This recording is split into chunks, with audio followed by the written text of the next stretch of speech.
कृष्णा कसाना की तरफ से आप सभी को राधे राधे।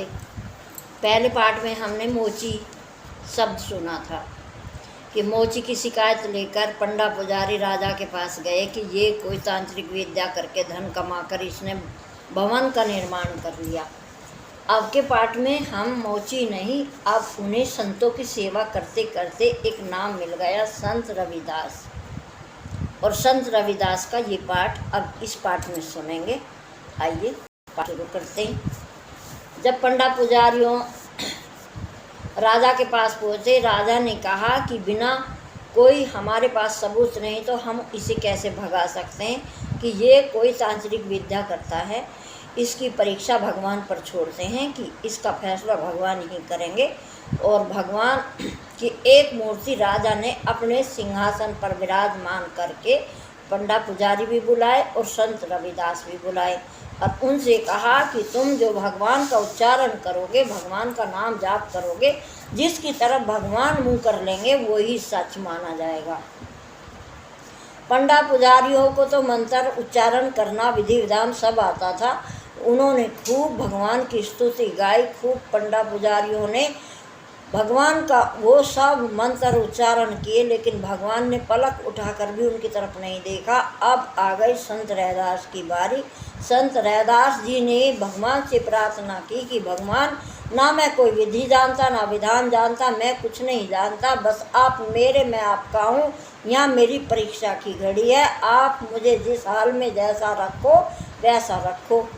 ये प्रार्थना संत रैदास जी ने की और भगवान की मूर्ति उसकी तरफ मुँह करके बैठ गई। राजा ने कहा, देखो भगवान जिसकी तरफ को मुँह कर लिया वही सच है, आप इसे कोई पाखंडी या तांत्रिक मत कहना। पंडा पुजारी कह लगे, मालिक तुम नहीं जानते, इसने भगवान को अपने मंत्रों से, तांत्रिक विद्या से इस तरफ खींच लिया, ये ज़रूर कोई तांत्रिक विद्या जानता है। उन्होंने कहा, चलो ठीक है, हम एक चांस और देते हैं आपको, चलो आप अब भगवान की उच्चारण करो।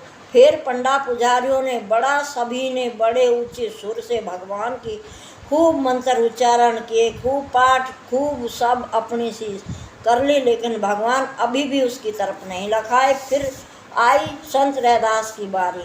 उसने वही प्रार्थना फिर की। भगवान की मूर्ति उछली और संत रैदास की गोदी में आकर बैठ गई। राजा ने कहा, देखो भगवान ने अब पूरा दूध का दूध, पानी का पानी कर दिया कि ये कोई तांत्रिक नहीं, इसे संतों का आशीर्वाद इसके साथ है, भगवान इसके साथ है, इसे अब यहाँ से कोई नहीं भगा सकता, ये यहीं रहेगा, इसका यहीं निवास है। आप अपना कर्म कांड करो, ये अपनी जो इसकी कार है ये वो कार करेगा। सब संत महात्माओं के ये बात फैल गई पूरे क्षेत्र में। अब संतों का सब संत रैदास के दर्शन करने के लिए वहाँ खूब भीड़ लग गई। सब इतनी सत्संग होने लगा, चकाचक भंडारे होने लगे। संत की बात संत ही जाने। अब ये बात राजा के मन में जगह कर गई कि जूती गांठने वाला भी भगवान की प्राप्ति कर सकता है, तो मैं राजा हूँ, मैं क्यों नहीं कर सकता। उसके मन में ये भाव था कि मैं भी संत रैदास से कुछ सीखूं, लेकिन वो अंधेरे में रात को आने की कोशिश करता है, और क्योंकि सारे दिन तो कोई देख लेगा कि राजा होकर भी मोची के पास आया है। और राजा इस बात से थोड़ा डरता है कि कोई क्या कहेगा। और गंगा का स्नान का समय आया, कोई उनका पुराना मित्र आया और कहने लगे, रे मित्र चलो गंगा स्नान करके आएंगे, हमेशा जब देखो जब भी आप यहाँ जूती ठीक करने में लगे रहते हो। उसने कहा, कटोटी में गंगा तो मन चंगा तो कटोटी में गंगा, तू मेरा प्रसाद ले जा, मेरे पास बहुत काम है, मैं इस काम को निपटा रहा हूँ, तू मेरा प्रसाद चढ़ा देना। उसने पहले स्नान किया, अपना प्रसाद चढ़ाया और उसने कहा था कि मेरा नाम लेकर मेरा प्रसाद गंगा मैया को देना। उसने गंगा मैया को वो प्रसाद चढ़ा कर कहा, ये संत रैदास जी ने आपके लिए प्रसाद दिया। गंगा मैया ने स्वयं अपना हाथ करके वो प्रसाद लिया और बदले में अपना कंगन दे दिया। कंगन देखकर तो उसके मन में लोभ आ गया। सोचने लगा उसे क्या पता चलेगा गंगा मैया ने मुझे क्या दिया। वो कंगन लेकर अपनी पत्नी को जाकर दिया। पत्नी पहन कर तुरंत रानी के पास पहुंची। रानी की सहेली थी। रानी ने कहा इसे मुझे दे दो। मना नहीं कर सकती क्योंकि वो रानी ने उस कंगन को पहन के आते ही राजा से कहा कि मुझे दूसरा कंगन ऐसा बनवा दो।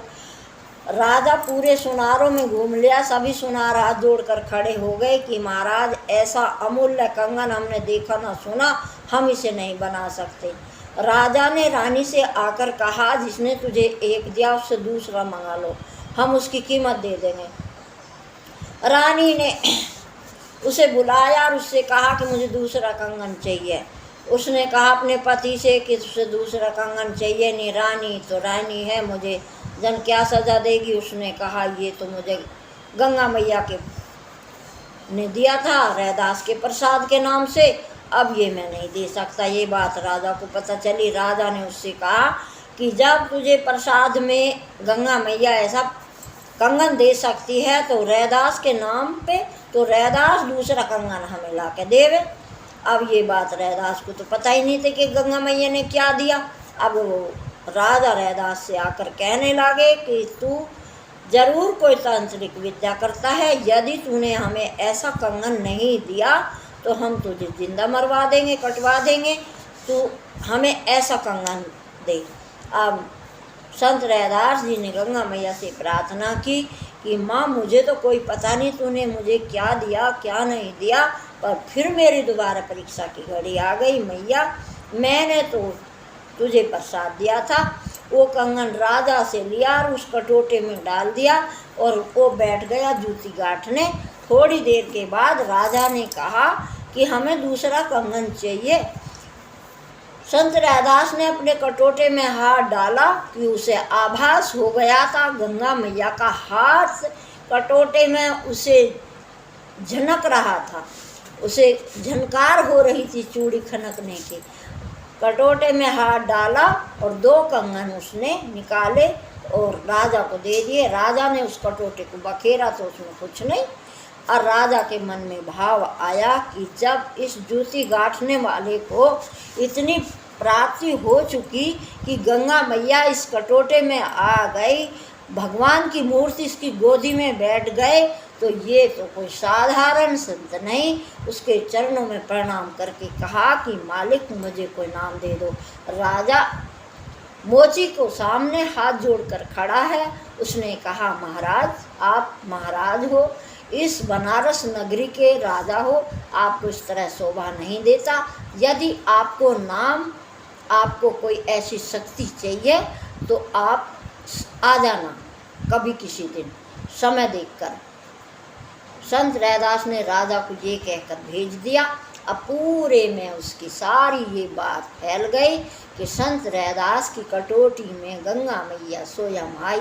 ये पाठ हम यहीं पूरा करते हैं। अगले पाठ में ये सुनेंगे अब संत रविदास ने राजा को क्या दिया, राजा ने क्या लिया, किसे दे दिया, क्या हुआ, आगे की पाठ हम अगले पाठ में सुनेंगे। राधे राधे, जय श्री कृष्ण।